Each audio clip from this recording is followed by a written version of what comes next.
Sonko démarre sa campagne non la ko L'As Quotidien daal di titré ginnaaw yi nga xamante rek accusation yu rëy yi nga xamante mom Ousmane Sonko daal dina koy teg ci ndondu ki nga xamante moy président bi fi jógee di président Macky Sall ak régime alors ci li ni mel di ngeen ko fekk en tout cas en détail ci xëtu juróom bu yëglekaay bi di L'As Quotidien ci lu ñeen législative yi lée L'As itam daal dinay àddu rek ci anam yi nga xamante ne ko amee foofee ca Thiès la famille libérale face à son destin surtout li nga xamante rek mooy local yi le passé ak législative yi nga xamante APR ak kii nii di Rewmi dañoo boole woon wante teewul lii nii donc di Idrissa Seck dafa ñàkkoon foofee te Thiès alors li ni mel est-ce que ça va se reproduire ci législative ren yi lée d'autant qu'on sait que teg nañ beneen mouvement daal di ciy boole parti bi lay di PDS donc ci page 6 suñu correspondant bi nekk foofu daal na ci def taxaw seddu bu am solo ci L'As yëglekaay itam di ngeen ci fekk jëriñ bi ñu dénk wàllub yoon di Ousmane Diagne di xam ne ni nous ne nous laisserons pas influencer donc lu ñu bàyyi benn yoon kenn daan di leen influencer mooy kàddu yoo xamante ne di ngeen ko fekk ci xëtu ñeentu yëglekaay bi lee détournement de fonds publics et corruption l'ancien ministre Lat Diop envoyé en prison mu nga ko njiitu LONASE ba woon jamono jile rek daal dinañ koy nëbb jant wile di ko toppee ci lu ñeel wàllu détournement de fonds publics ak corruption di guerre di ngeen ko fekk donc ci yëglekaay bi lee di L'As Quotidien L'As itam daal dinay àddu ci lu ñeel rek la reprise du processus les sages déboutent l'opposition mu nga ñi nga xamante ne mooy waa ATEL de l'Alliance pour la transparence des élections ginnaaw bi ñu bëggee rek ñu xool lii nii di processus électoral bi laataa ñu jëm ci législative yi 17 novembre mu mel ni rek conseil constitutionnel donc daal dina leen bañal li ni mel donc ci xëtu ñett bu yëglekaay bi la di ngeen ko fekk en détail ñu dem ci beneen yëglekaay ginnaaw L'As Quotidien di lii quotidien état des finances publiques sous le régime de Macky Sall que valent les chiffres de Ousmane Sonko mu ngoog moom Ousmane Sonko daal dinay xam ne rek nguur bi fi daal di jógee daal dinay dépensé ci lu tolloog 2500 milliards ci lu ñeel sous le sceau du secret défense loo xamante ne en tout cas kenn yëgu ko di xam ne ni rek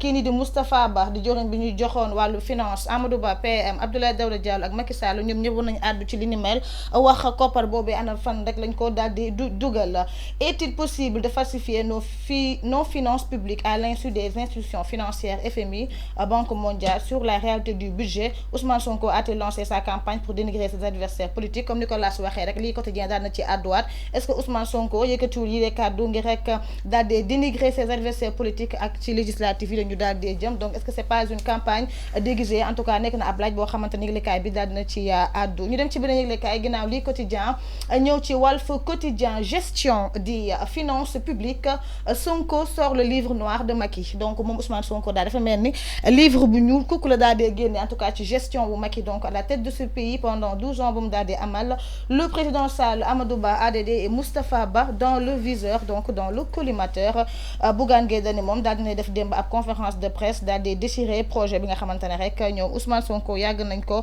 woo askan wi nous allons vers une situation très difficile on ne peut pas diriger un pays par des futilités c'est une campagne électorale déguisée donc moom leaderu gëm sa bopp bi les jàmbaar daal dina jàpp ni rek li ni mel ab campagne électorale déguisée la donc dinañ ci ñëwaat sax ci yëglekaayam di Tribune alors ginnaaw Walf Quotidien ñu ñëw ci Sud Quotidien du yëglekaay Sud Communication situation catastrophique et tronquée des finances publiques l'ancien régime à la barre mu ngoog plus de 2500 milliards yoo xamante ne rek daal dinañ koy utiliser sans que waa trésor public donc daal di koy daal di yëkk au moment de l'effectivité un surfinancement de 605 milliards pour payer des dépenses non budgétisées une dette centrale au secteur parapublic qui atteint 15 664 milliards à fin 2023 contre 13 772 milliards annoncés donc lu mel li ñu annoncé ak li ñu daal di jël bokkul voilà quelques-unes des informations révélées par le nouveau gouvernement qui accuse le régime sortant d'avoir falsifié les chiffres sur la situation financière réelle du Sénégal et d'avoir livré les données erronées au PTF.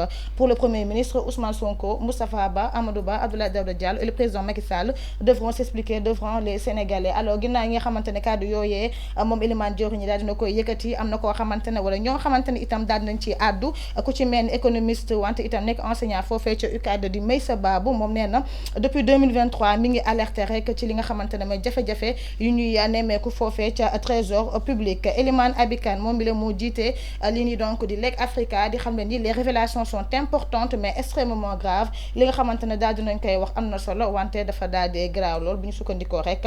ci Elimane Abikan di ngeen ko fekk donc ci yëglekaay Sud Communication bi léegi du Sud Quotidien ñu ñëw ci yëglekaay yu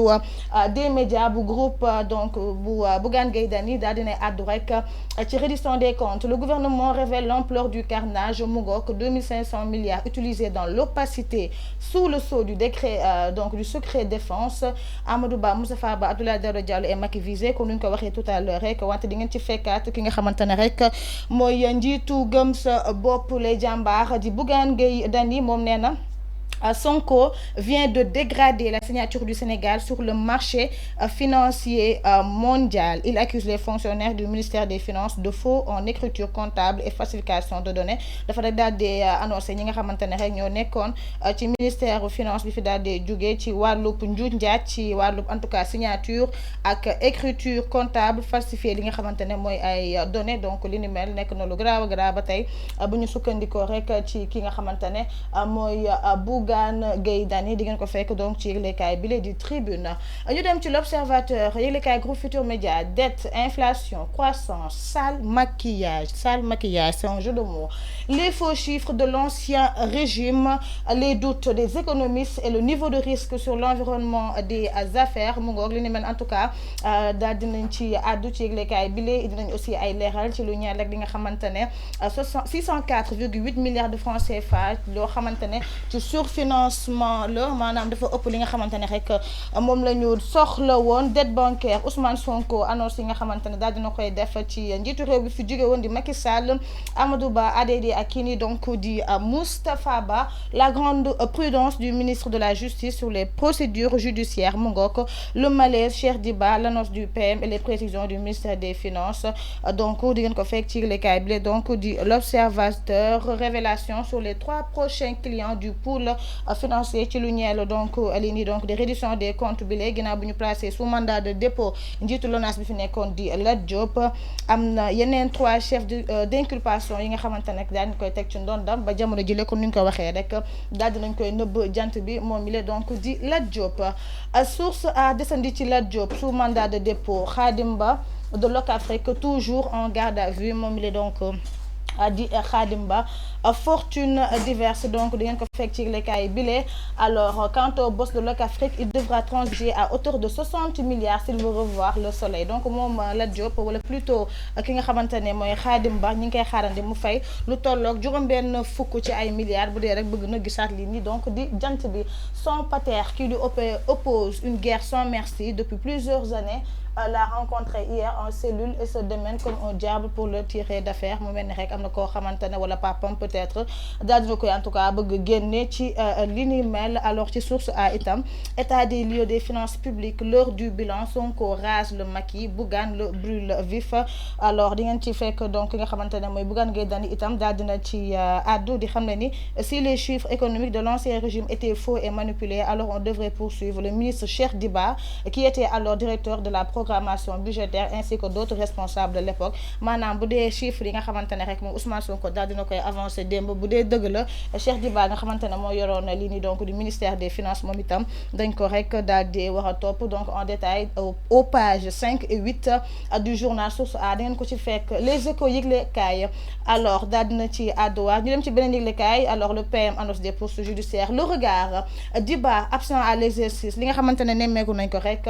mooy kii di donc di Cheikh Diba. Déclaration de Sonko, pourquoi le ministre du budget Diba était absent mu nekk ab laaj bi ñu daal di samp lan moo tax rek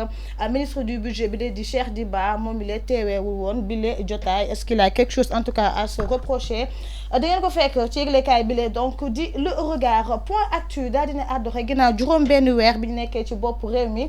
bii la mooy première attaque bi nga xamante ne moom Ousmane Sonko daal dina koy def ci kaw njiitu réew bi fi jóge woon di président Macky Sall. Alors la réaction très attendue du FMI et du Banque mondiale ñu ngi koy xaarandi. Ousmane Diagne reste sous les principes du fonctionnement de la justice ñu dem si beneen yëglekaay ginnaaw point actu le point donc après Ban Ki-moon Macky Sall devient le président du Global Center on Adaptation mu nekk donc ab kuréel boo xamante ne ginnaaw